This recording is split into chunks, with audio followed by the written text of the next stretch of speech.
Assalamualaikum warahmatullahi wabarakatuh. Saya Fia Lestari dengan NIM 2032230036. Video kali ini untuk memenuhi tugas mata kuliah Manajemen Sistem Penjaminan Mutu Pendidikan. Nah, di sini saya akan menjelaskan manajemen risiko pada sebuah lembaga pendidikan seperti sekolah, madrasah, pesantren maupun perguruan tinggi. Nah, apa itu manajemen risiko? Manajemen risiko adalah proses yang sistematis, terstruktur, dan berkelanjutan untuk mengidentifikasi, menganalisis, mengevaluasi, mengendalikan, serta memonitor berbagai risiko yang dapat mempengaruhi mencapai tujuan organisasi. Sedangkan konsep manajemen risiko itu menekankan bahwa setiap aktivitas pendidikan memiliki kemungkinan munculnya risiko yang harus dikelola sejak awal. Pengelolaan risiko tidak hanya menjadi tanggung jawab pimpinan lembaga, tetapi melibatkan seluruh warga sekolah ataupun pesantren, mulai dari pengasuh, kepala sekolah, guru, kependidikan santri atau siswa, hingga orang tua. Nah, penerapan manajemen risiko. Nah, di sini saya akan menjelaskan penerapan manajemen risiko pada di pesantren. Nah, sebuah pesantren memiliki visi mencetak santri yang berakhlak mulia, berprestasi akademik, dan mandiri. Untuk mewujudkan misi tersebut, pesantren menetapkan beberapa konteks risiko. Yang pertama, ada konteks internal. Nah, konteks internal itu seperti ketersediaan guru atau ustadz, kondisi asrama, sarana pembelajaran yang memadai, hingga keuangan pesantren, disiplin santri, serta sistem administrasinya. Nah, sedangkan konteks eksternal itu seperti perubahan kebijakan pemerintah, kemajuan teknologi, penyakit menular, bencana alam, serta persaingan antar lembaga pendidikan. Nah, pesantren menetapkan bahwa keamanan santri merupakan prioritas utama hingga seluruh aktivitas pendidikan harus mempertimbangkan aspek keselamatan dan kesehatan penghuni pesantren.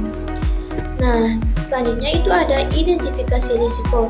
Nah, dalam penerapan di pesantren, beberapa risiko yang berhasil diidentifikasi itu, yang pertama, ada risiko akademik, yaitu rendahnya prestasi santri misalnya.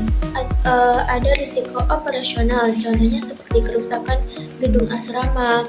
Risiko kesehatan seperti adanya penyakit menular seperti gatal-gatal, atau ada risiko keuangan seperti keterlambatan pembayaran SPP contohnya. Sedangkan risiko teknologi itu seperti hilangnya data administrasi, hingga risiko keamanan, contohnya seperti perundungan atau bullying. Nah, selanjutnya itu ada analisis risiko. Analisis risiko bertujuan untuk meningkatkan tingkat kemungkinan terjadi risiko besar dampaknya yang ditimbulkan sehingga dapat diketahui hingga prioritas penanganannya. Contohnya seperti risiko kemungkinan dampak kebakaran asrama. Nah, evaluasi risiko. Dalam penerapan di pesantren, risiko diprioritaskan. Yang pertama itu bullying, kebakaran, wabah penyakit. Nah, prioritas yang kedua seperti kerusakan fasilitas, keterlambatan pembayaran SPP. Nah, yang ketiga gangguan internet, kerusakan peralatan kantor. Nah, pesantren itu memutuskan risiko pada prioritas pertama untuk mendapatkan perhatian segera karena dapat mengganggu keselamatan santri dan keberlangsungan pendidikan. Nah, selanjutnya ada penanganan atau mitigasi risiko. Nah, strategi mitigasi dapat dilakukan melalui menghindari risiko, mengurangi risiko, memindahkan risiko, serta menerima risiko.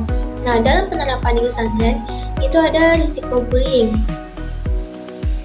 Nah, risiko bullying ini mitigasinya jadi kita membentuk tim anti perundungan atau membuat aturan disiplin, memberikan layanan konseling contohnya.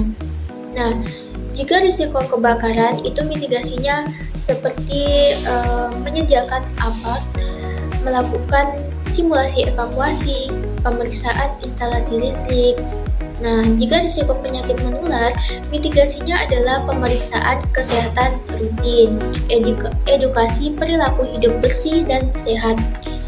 Nah, risiko keuangan, mitigasinya dilakukan transparansi laporan keuangan, penyusunan anggaran yang realistis, penggalangan dana dari alumni. Nah, jika risiko teknologi itu mitigasinya menggunakan antivirus, pengamanan password, atau penyimpanan data yang berbasis cloud. Nah, itu ada juga penjelasan selanjutnya, monitoring dan evaluasi risiko. Nah, monitoring dan evaluasi itu merupakan tahap akhir yang dilakukan terus-menerus untuk memastikan bahwa seluruh strategi mitigasi itu berjalan efektif serta mampu menurunkan tingkat risiko. Nah, dalam penerapan di pesantren, kegiatan monitoring dilakukan seperti rapat evaluasi bulanan, pemeriksaan kondisi bangunan, evaluasi kedisiplinan santri, audit keuangan, pemeriksaan kesehatan berkala, serta survei kepuasan wali santri. Nah, jadi kesimpulannya adalah manajemen risiko merupakan bagian penting dalam tata kelola lembaga pendidikan karena dapat membantu organisasi mengantisipasi berbagai ketidakpastian yang dapat mengganggu pencapaian tujuan pendidikan. Penerapan manajemen risiko dilakukan melalui 6 tahapan, yaitu penetapan konteks, identifikasi risiko, analisis risiko, evaluasi risiko, penanganan atau mitigasi risiko, serta monitoring dan evaluasi. Nah, pada contoh penerapan di pesantren, setiap tahapan dilaksanakan secara sistematis untuk mengelola risiko akademik, operasional, kesehatan keuangan, teknologi, dan keamanan. Jadi, itu saja yang saya jelaskan tentang manajemen risiko pada sebuah lembaga pendidikan yang saya jelaskan penerapannya yang ada di pesantren. Sekian, terima kasih. Wassalamualaikum warahmatullahi wabarakatuh.